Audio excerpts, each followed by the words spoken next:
course, if you have not been here, and you've been here in this particular location for how many years? 24 years. 24 years. 24 years. All right, describe to our listeners, if they have not been here, what is your vibe here? What is the theme, and what type of food do you guys prepare?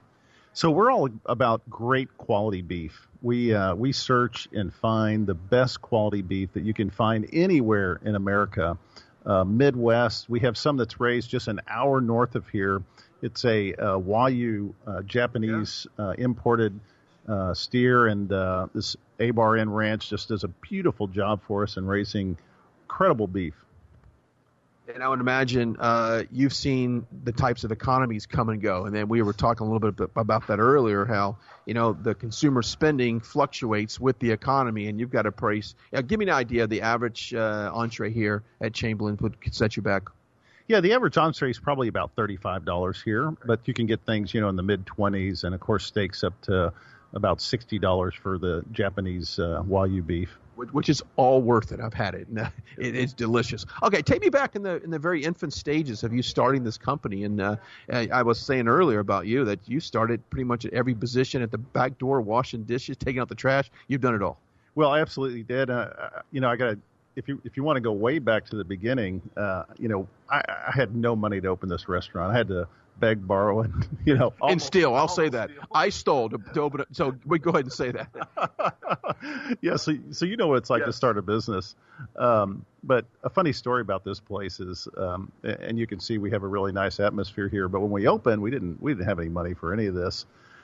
And I got a consignment artist because I had this big brick wall over here, and there was nothing on it. And we were getting ready to open. So I called up this consignment artist. She goes, "Oh, I got this big piece of art. She'll bring it down." She brought it down. It was the ugliest piece of art you've ever seen. It was, this girl, cowgirl lasting a cow. But we had to put something up. So we put up there, and this attorney comes in that night, and he loved his dinner. He complimented. He said, "Hey, look, you got to get rid of that painting." He says, "I will pay you to take that painting down." You took his money. Right. You sold it that day. Yeah, but that's how we began, and we've grown into now about 350 seats here with our cigar lounge next door.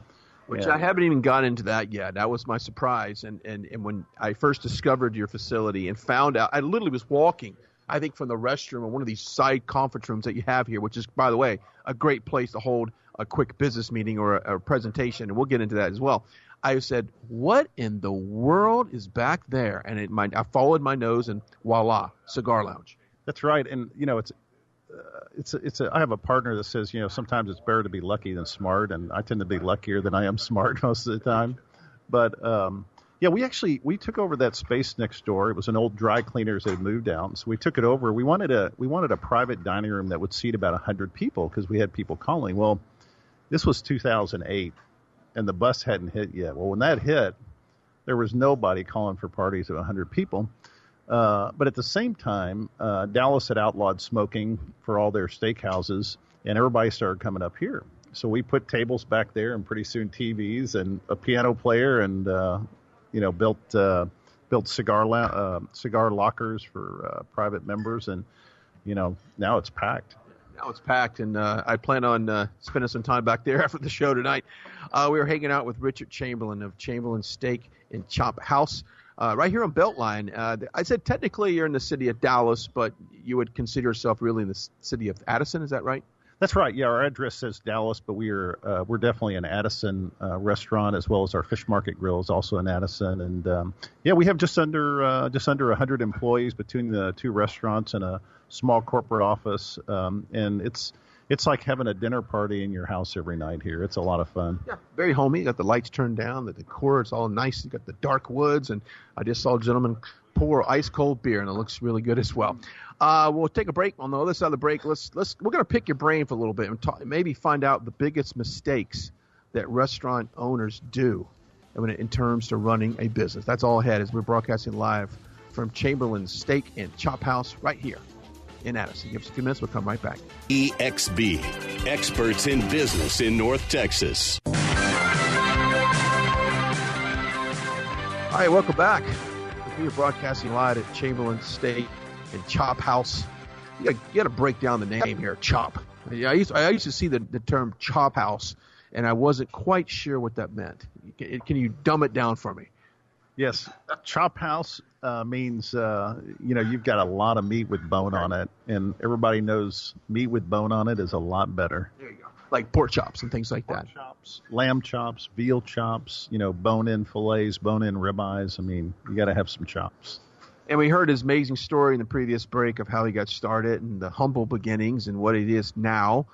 2 locations, 2 concepts, very busy restaurant, employing hundreds of people here in North Texas and surviving through the different economies. And as you said, you got when you have an entree that's an average of $35, give or take, you've got to be there and deliver customer service, and you got to be very consistent with the food, because in a very fickle market, people will quite honestly go somewhere else, and you've been able to hang on for so long.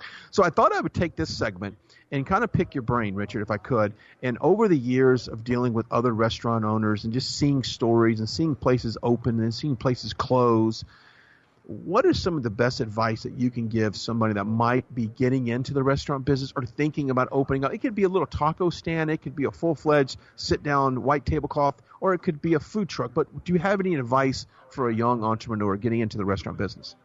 Yes, probably the number one, and I talk to people about this all the time that want to open their own businesses, and particularly their own restaurants. And, capitalization is key. I'll tell you a story about the fish market. We opened our fish market grill 3 weeks before 9/11. And I borrowed about $800,000 to do it, which is actually pretty low, but we took over an existing space and did a really nice remodel on it. But I saved back about $250,000 just as emergency money. Well, when 9/11 hit, business went away. There was nothing. I mean, we didn't have anything, and that money got us through about 2 months. And one of the things that I did, and I encourage people to do, especially when times get tough like that, to survive, we took out a billboard on the tollway for about $3,000 a month, and all it said was all you could eat lobster. I was giving away lobster so that I could sell a glass of wine, and that's how we survived for about 3 months. And I didn't think we were going to make it, but then things kind of turned around, and that lobster promotion and all that. But you got to get creative. And I think it's a lot of times restaurant owners and people in business in general, they lack the creativity and the promotion minded. That's a great promotion, by the way. You need to bring that back as a nice. I can't afford it. I can't afford it. Bring back steak, lobster, the whole bit. Great promotion, and of course that probably brought in new customers. People that had never been exposed to your brand, and of course, they're probably their same customers today. But great story. How about management? This is a very hands-on, people-person business, especially dealing with employees. I mean, what do you look for when you hire a manager? Yeah, and the number one thing that we look for in all of our staff is that they're friendly first. They've got to have smiles on their faces. They have to be warm. They have to be somebody that's really willing to want to go the extra mile for a guest and do whatever they need. And so many of our managers have been promoted up through waitstaff positions, through even host positions and things like that, because we know the caliber of people that they are. And but when we do hire from the outside, we look for a lot of friendliness in them. I think that I told you a story. My grandfather was in the Mercedes business, and he said, the automotive business. Just I hate to say Mercedes, people already prejudge that, but you hire good people, not people that are just good at what they do, and it makes a lot of sense when you think about. You can always train somebody to do it your way, and you almost rather train somebody to do something your way than have bad habits. And I would imagine it's a big part of it. Food costs, all that good stuff. You try to run the percentages on that. I mean, is there any standardized percentage that you try to stay within? Right. Yeah. So generally speaking, in our type of restaurants, which is a little higher end, we shoot for food costs in the 35 to 38% range. Labor costs really depends on volume, but it can usually range in the high teens to the low 20s. You want to make sure you have an adequate staff, and also you want to pay your people well to retain good staff. We have guys in our kitchen here that have been here for 22 of 24 years, and 21 of 24 years and 18 to 24 years. And so we really take care of these people. They're very valuable to us. They keep us consistent. That steak is cooked to the perfect medium rare every time. That piece of fish has the perfect browning on the outside. And so, yeah, hiring and taking care of your people is really key in this business. And cost control, like you said, there's nothing more important. You have to watch your cost, your inventory. I have an app on my phone now where I can sit at my house and look at every check that's in this restaurant on any given night, live time, and I can see where comps are. I can see if I can look on a video camera here and see if if somebody ordered a Mac 15 and that bartender serving them a Mac 25 instead. I know it. Boy, technology has made its way into this business. Back in my days, I just had to eyeball it to make sure they didn't give 2 scoops instead of 1.5 scoops. But anyway, good stuff here. Richard Chamberlain joining us as we are here live at Chamberlain Steak and Chop House here in Addison. Nice bar setting as well. I would imagine you get a lot of after work. A lot of business on the other side of that tollway now. There's a lot of buildings over there. This is probably a place they make their way over, right? Yes, this bar area is undersized from the standpoint that the restaurant has really grown around us. But the great thing about it is it's intimate. And this night, on any night, you'll hear a lot of regulars say, this is our Cheers. This is a place that we come because people know us, and the bartenders treat us really friendly, and they usually have our drinks sitting there before we actually get to our bar stool because they know what we drink, and people love that. That is says a lot about your people that you have working here as well. All right, we'll take a break. We'll hang out. I know you got a lot of work to do, but I'm going to hang out with you in a little bit in the next segment. Welcome back as we're broadcasting live at Chamberlain Steak and Chop House here. And coming up at 4:45, Dr. Kevin Way Casey will call in and talk about healthcare and all the debate and get the very latest on that. Plus, I've got some slang words that will date you. So if you've got kids like I do and you want to seem to be the cool dad, which although I don't think I've ever been able to achieve, Richard, I'm never the cool dad. As many times I can take my kids on Taylor Swift, let's go. Nickelback, let's go. And you name a concert, an artist, I probably got a relationship with them. I can hook you up, but for some reason that's not enough. Because if I say I'm going to raise the roof, all of a sudden my cool points go down because of that phrase. But let's talk real quickly. I've seen a lot of groups come in here, and I know you've got some amazing conference rooms back there. This is a great place to have a kind of a post work day, get together, I guess you can call it. Well, absolutely. I realized early on in this business that, it was really easy to fill the weekends up. Thursday was kind of, night to go out. Friday, Saturday was special occasion. But how do we fill up the Monday, Tuesdays, Wednesday? That's corporate dollars. You got to have private dining rooms. So, we remodeled. We have 5 private dining rooms in each restaurant. Tonight, every one of them is booked. It's not uncommon that they're all booked.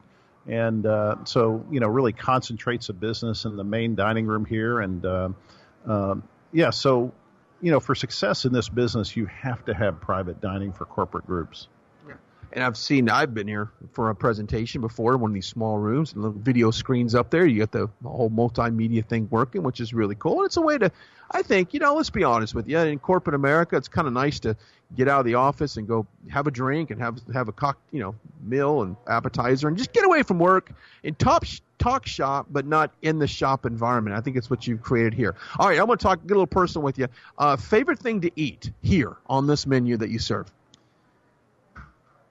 It would probably have. It's hard to pick one. I got to tell you, hard to pick one. But I'm a big lamb chop guy, and we have these big, beautiful lamb chops that we put under a really hot infrared broiler. Season it with just some good sea salt and fresh ground pepper. Get some nice caramelization on the outside. I like it cooked to a perfect medium.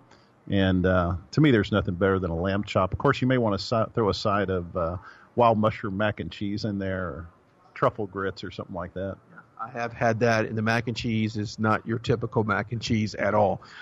So when you go eat out, you travel, are you constantly critiquing what you eat? I know that being in the frozen custard business at a prior life, I would taste it and I'd say this is garbage. I knew garbage is. I knew garbage when I saw the machine. I knew garbage. But are you like that? Do you go to restaurants and kind of critique the cooks? You know, it really depends on the restaurant. If my wife and I are going out for a casual, bottle of wine and, some appetizers somewhere, it's really not that big a deal. I'm really more about the experience with the friends or the family. But yeah, if we're going out to a nice place and we're really dining, I'm watching the service staff, the waiters, even the bus boys, the way the table's set, how the food comes. Yeah. I keep an eye on everything. Yeah, you do. I wouldn't have guessed the table setting, but I guess here, as I look around, it's picture perfect. You would think you're shooting a cover for some type of travel magazine, and here's something like that. All right, so are you any plans to expand the locations or maybe another genre of food? You got the fish thing going, or would you want to get into Mexican food? I don't know. Well, it's funny. I've always done things in eights. So I opened this steakhouse 8 years later, the fish market, 8 years later, the cigar lounge, and now it's 8 years later. Oh, so we're on time right now. I got to do something. And, we're always looking at spaces. The real key, and one of the things you brought up earlier was, what are mistakes that people make in the restaurant business, and location is really key. Both of our restaurants are here on Beltline Road. We're a couple of blocks from the tollway. That's been a real key to our success. We have really good parking in both restaurants. Parking is really key. Rent factor. You got to negotiate hard on the rent, because if it's too high, you're not going to make money. The margins are too small. So we're always looking, and always had a call today about maybe doing something in South Lake. They're building a new hotel out there and want us to maybe be a part of it. So we're always looking. Yeah, that's an excellent point on the rent. I know that sometimes a busy restaurant isn't necessarily a profitable restaurant. And so people have this perception that's outside the business. Oh, they're always busy. The place is always packed. But are they making money? And it all goes down to management, the rent, and all of that. And that is very smart to have your two locations so close together. So it's easy for you to pop over. I mean, earlier I got here, a little at about 2:00, and you were having a meeting here, but then you popped over to the to the fish place, and you got your meeting there. So yeah, logistically, it's a smart move, because you do think a lot of people they expand too quickly.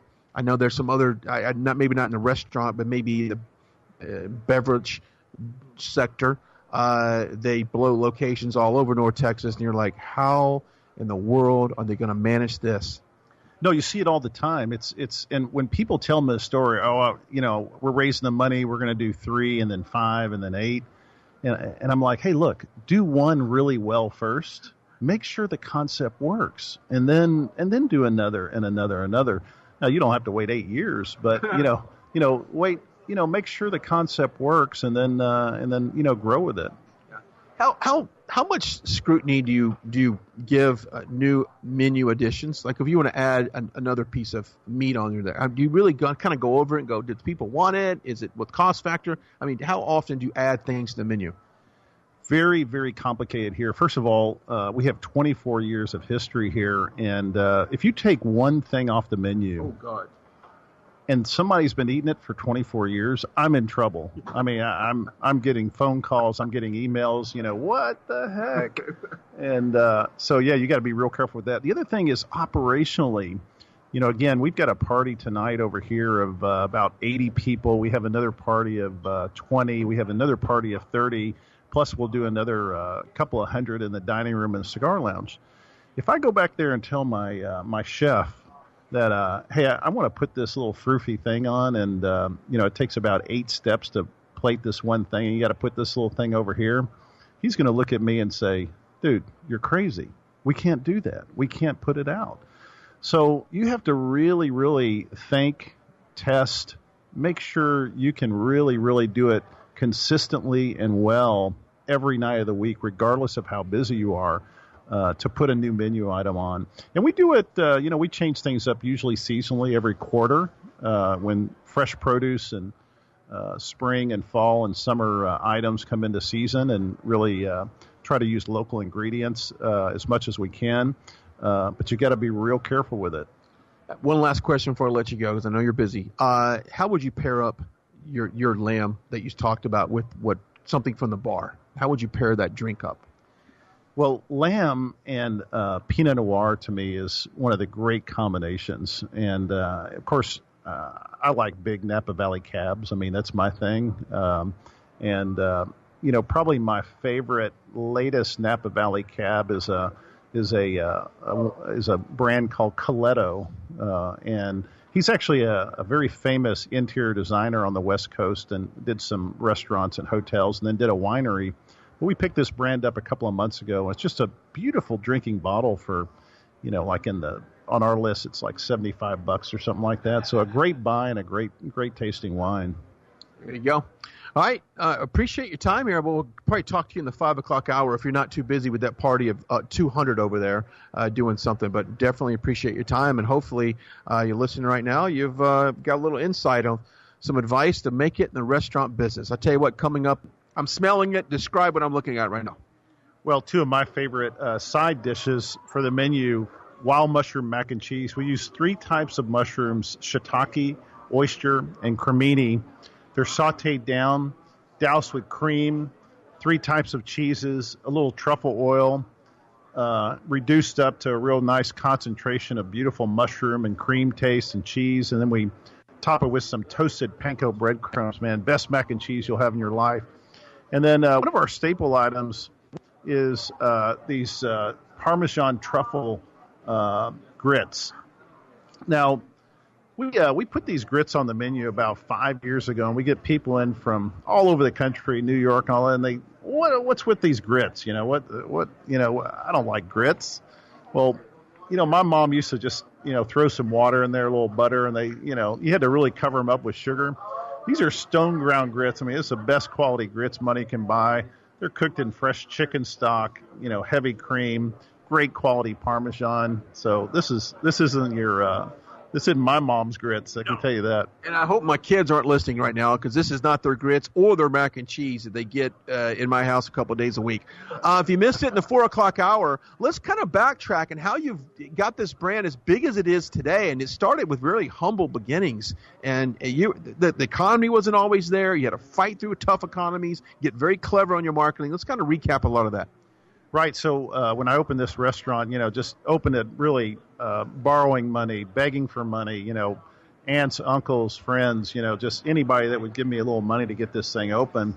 It was tiny. It was 3,500 square feet. I think we had, maybe 80 tables, not anything like a steakhouse of today.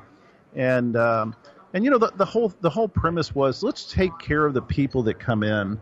And when we make a little more money, let's add on, let's make it a little nicer. It's really as basic as it gets. Whatever our customers wanted, we made. They wanted private dining rooms, we built private dining rooms. They wanted, nicer booth seating, we got nicer booth seating. This opportunity for a cigar lounge next door came up, and man, this cigar lounge just rocks. People love it. I recalled my first experience with your cigar lounge. I was here having a meal, and I think coming back from a restroom or through one of these banquet rooms, and I thought, what am I smelling? And it just followed my nose, and all of a sudden I disappeared for 5 hours, and no one ever saw me again. That's exactly what I wanted to happen. So how big of a part of that is in your business? Well, it's really hard to measure completely. We do about 20% of our sales back there, but what's hard to judge and what we hear a lot of is people come from all over the country because in many places you can't have a cigar lounge next door and get a full meal, steaks, drinks. A lot of people put limitations on it. I heard a cigar lounge opened up in Uptown here, and they thought they were going to serve food and have drinks and all that. Well, they couldn't do it because it's not allowed. It's not allowed. So when they find a place like this, they come back over and over, and they have a steak to start in the main dining room, which is, smoke free. And then they go next door and have their cigar and their after dinner drinks and hear live music. And they love it. Yeah, they love it. And of course, let's recap that nice promotion you had back in the day when the economy kind of tanked up. It was after 9/11. Is that correct? Yeah, so we had opened the fish market literally 3 weeks before 9/11. I had borrowed about $800,000 to open that thing. And, business went away, literally. There was no air travel. There was no business. People stayed at home to watch TV. Nobody was going out. Fortunately, we had put aside enough money from pre-opening to take out a billboard on the tollway. And all the billboard said was, all you can eat lobster. And we flew in Maine lobsters from the Northeast. Lobsters had dropped in price also. And, people flocked in. So I lost money on the lobster, but I made money on a bottle of wine or a salad or a dessert that they bought. And, that's really all I needed to survive. And it saved us. We got about 3 months out of it, and that's all we needed. Wow. And today you employ over 100 people in this location, or is it combined? Yeah, combined with a small corporate office, we have seasonally adjusted right at about 100 people. There you go. And I love the growth of North Texas, and especially the Addison area. You've got all these corporations that are just right across, well, actually on this side of the tollway too, but mostly on the west side of the tollway. This has become a part of, we just had a group of 100 people come through here just now. This is kind of an after-hours meeting place. It really is, man. It's so convenient to everything. And, it's really been an evolution of a location, too. We used to have a Neiman Marcus and a mall across the street from us when we first opened in 1993. That went away, and then they tried to do a high-tech thing, and then there was a big hole over there for like 5 years that they didn't do anything. Holes are always great to attract business, right? I want to put my business next to a giant hole. It seems to really attract the customer. So you made it through that. Yeah, and, fortunately, it has always been somewhat of a central business area. So you've got, downtown to the south, and then you have Plano to the north. This is a great meeting place in the middle. We have a lot of people that meet here because it's convenient for both of them. And then we're surrounded by lots of really good quality hotels. Hotels bring in business. Business guys have to eat out. They want steak when they come to Texas. Boom. Boom. He drops the mic right there. It drops the knife.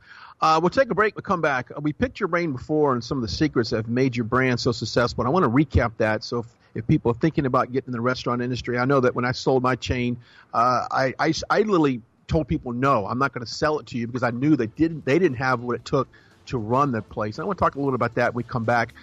Great. Is there a website for you if somebody wants more information on your menu, exact location, things like that? Chamberlain'sRestaurant.com, and you can also, Google Chef Chamberlain, Chamberlain Steakhouse, Chamberlain's Fish Market. When you Google that, Legend comes up. It says see Legend. That's what it says when it comes up. I'm going to finish eating these grits, which is amazing. I haven't made it to the mac and cheese yet. I'm going to try to do that in the break. Stick around. Plenty more ahead.